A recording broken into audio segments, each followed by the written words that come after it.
Yo, what's up, guys? I want to talk to you guys a little bit about how I got my blood pressure down in 60 days.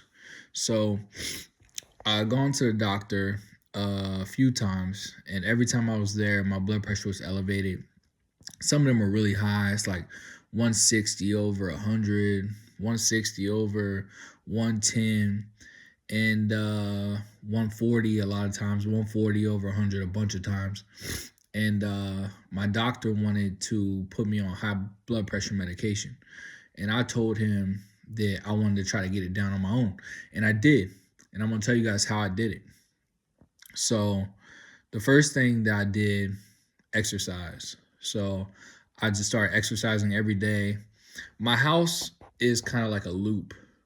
So there's this hall, it loops around. So I would literally jog in that hallway for 30 minutes every day, 50 push ups every day, 50 squats every day, 4 sets of jumping jacks, and 3 sets of planks every single morning. And I would take certain supplements. So I'm actually taking a nutrition class right now as well. So it kind of went hand in hand with the whole lowering my blood pressure thing. So one thing that I learned about in this nutrition class was fish oil. So sorry, lights in the way. Fish oil or omega-3s are essential nutrients for us. Okay? So what that means is we do not make them. We have to get them from food sources or supplements.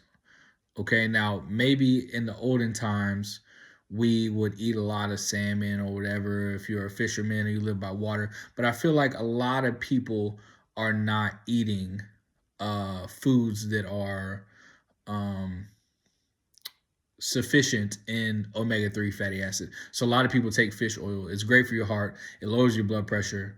Really great supplement for people with high blood pressure or heart issues. Um, Fish oil, this is fat soluble, so you need to make sure that you are taking this is fat soluble, so you need to make sure you're taking this with a meal and water, not just water. All right. Another supplement that I took to lower my blood pressure is oil of oregano. Oil of oregano, um, I really don't know much about it, but I learned online that it has some anti-inflammatory properties. It's antifungal, so it's really good for like colds or if you have stuff like small intestine bacterial overgrowth or stuff like that. It'll help kill that. Um, yeah, so I took the recommended amount of this every night for maybe like 15 days now. And the last supplement that I've been taking is magnesium. I do take other supplements, but they're more for like my GI issues. I have a hiatal hernia. This is magnesium glycinate. Sorry, the light is too bright. It says magnesium glycinate, I think 200 milligrams.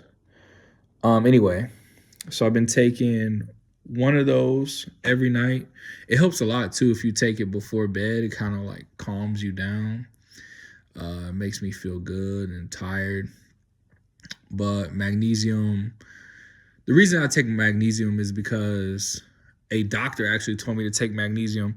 I had gone to a neurologist because I was having like these ice pick headaches, like really bad headaches. I couldn't focus. And he gave me it. He basically explained to me that when you get really stressed, your body is depleting magnesium. And it's this cycle where you're depleting magnesium because you're stressed, and the depletion of magnesium is making you more stressed and anxious. It's like a cycle that you never get out of, and then cause all types of stuff. I think magnesium is important for the functionality of your muscles. It's good for your heart. It's good for a lot of things. Makes me feel calm and relaxed. So yeah, so I took those 3 supplements and I worked out every single day. And in about 60 days, I took my blood pressure readings from, they're pretty high. A lot of times they're really high. And now, let me get the chart. So I went to the cardiologist multiple times, and when I was there, I think my reading was. Uh, this was actually just like 2 weeks ago. My reading was 140, something like that, like 140 over 138 over 100 or something like that. And I came home and I was like, I think there's a chance that they might be wrong. So I started taking my blood pressure every single day. And I also watched a video about how to take your blood pressure properly. So come to find out, when I'm at the cardiologist, they're not even taking my blood pressure properly to begin with. They got my arm all dangling down here. So every single time that I went there, they got high readings. And then I come home, I put my arm in the proper space and I make sure that I'm relaxed. I'm not jumping around or stressed out. And I'm getting normal blood pressure readings here. My most recent readings, 129 over 74. I mean, that's pretty good. They say normal is 120 over 170 or anything below that. So, I weigh 300 pounds. I'll take 129 over 74 for sure. Yeah, but once I started taking my readings the correct way and I started taking these supplements and working out every day, I mean, it didn't take long at all. My blood pressure just normalized itself.